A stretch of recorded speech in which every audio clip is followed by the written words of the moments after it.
Hello everyone, welcome back if you've watched my videos in the past, and if you're new to my channel, welcome to you as well. I'm going to do an unboxing here. It might be difficult to call it an authentic unboxing, but I don't think it's an inauthentic unboxing either, so we're in some kind of unboxing purgatory. The reason why I say that is that I won this talking football game in an auction recently. Got it for a pretty good price, all things considered. And I did take it out of the outside box, but I have not opened the game box itself. And it is still sealed by some kind of, I guess, cling wrap, saran wrap, what have you. Probably much better than any kind of tape they could have used. So I'm gonna cut this thing open and try not to cut myself. Before we open the box, let me just say, I owned this game probably 45 years ago, I don't know, something like that. In the mid to late 70s, and I really enjoyed this game a lot. So what I didn't expect when it showed up here tonight is that, being a football game, is that it would be actually the size of a football field almost. So I'm going to say this box is probably at least 2.5 feet wide or long, lengthwise. And it's probably, I would say, 15 inches wide. I had this game, as I said, when I was a teenager. I think it possibly could still be in my mother's attic, buried up there somewhere. She was generous enough to let us leave some stuff behind. One of the things I do have, and I've had it with my tabletop baseball games stuff ever since, is this scoreboard, if you will. And I still have that. It's on my desk here in my office, a few feet away from this luxurious studio that we happen to be in tonight. But I digress. I am going to open this box now, and we'll see what's in it, and then I'll describe the game as best I can from my memory. So what you can see here is a football field, obviously, and there are markers for plays. So apparently there's 20 plays per quarter, so that would be 80 plays per game. Down markers, quarter markers. I don't remember if 80 plays a game is accurate, although a couple of months ago I was looking at footballreference.com in relation to a different football game I had purchased, and 80 plays a game might be correct if you count the various kicks and field goal attempts, extra point attempts, kickoffs, etc.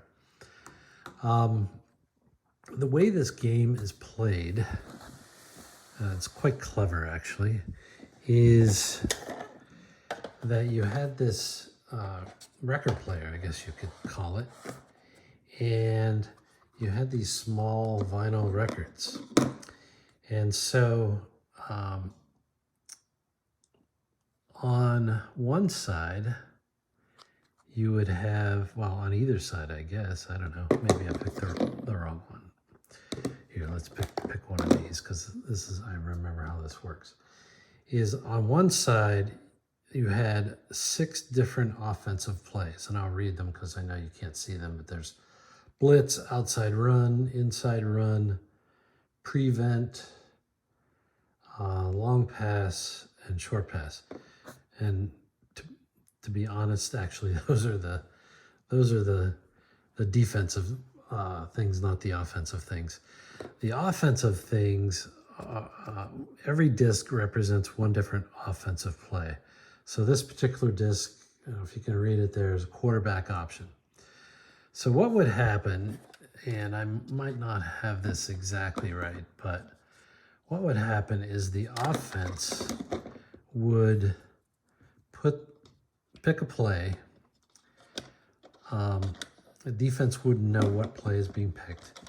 The defensive person sitting across from you would pick one of these defenses and put it on top and push the record down into the player, and the announcer would tell you what the result of the play was.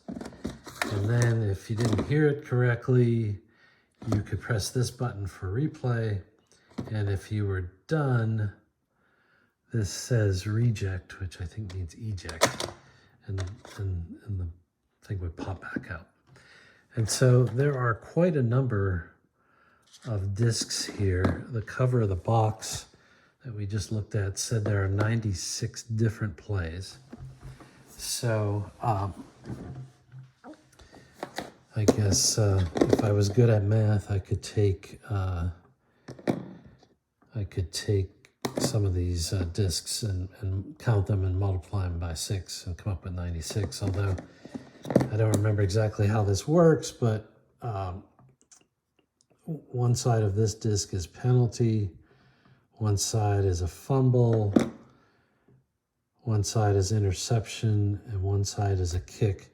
So presumably those have to be put into place in certain so-called rare play situations. But as you can see here, here's a stack of discs. This game, by the way, looks like it was never really played. Here you see this scoreboard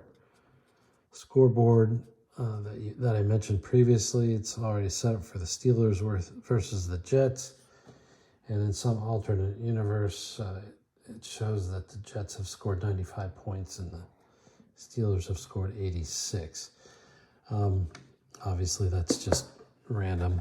You can see you have a tray for the discs.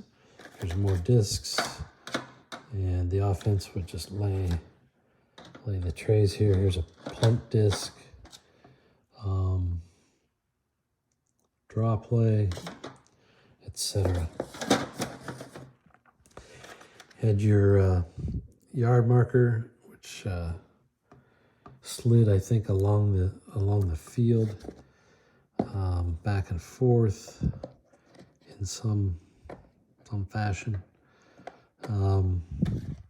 Actually, this is the football marker, so it would sit in the thing here, and then this is your first down marker.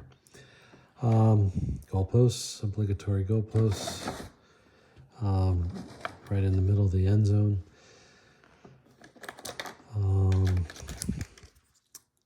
This is the marker for the time, and this is the coin toss.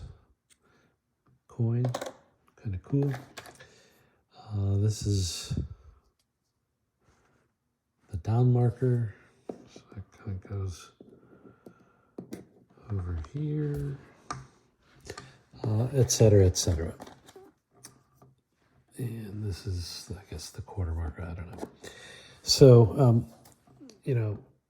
this says copyright 1971 Mattel, so that makes a lot more sense. So this is probably closer to 50 years old. Here's the rest of the team names. Sorry. Etc. A random nail. Not sure what that's for. And the instructions. So let me get this in view, and I apologize here. So it tells you all how the game works.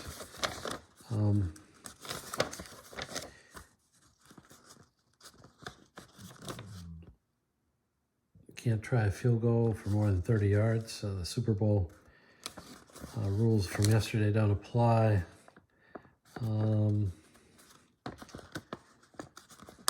Yeah, and then they describe the various plays, and they describe the results depending on the defense that is chosen. So you wouldn't necessarily have to use these discs and so on. You could automate this game in some way, even make a tabletop game out of it. Interestingly, there are some batteries here, and I think there's probably a reasonable chance these batteries are original to the game, but I don't know.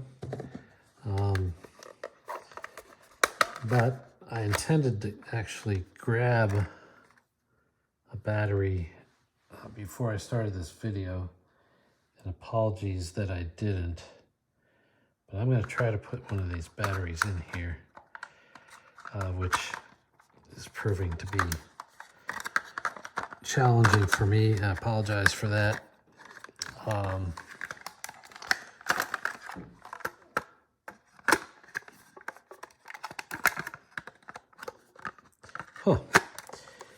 Well, you know, the best laid plans will not be winning an Emmy for this video. Rather than wrestle with this and delay this video any longer, I appreciate you for looking at it. Hopefully it brings back a few memories. Hopefully it's a nice break from baseball, which is my main focus. And we'll talk to you soon. Take care.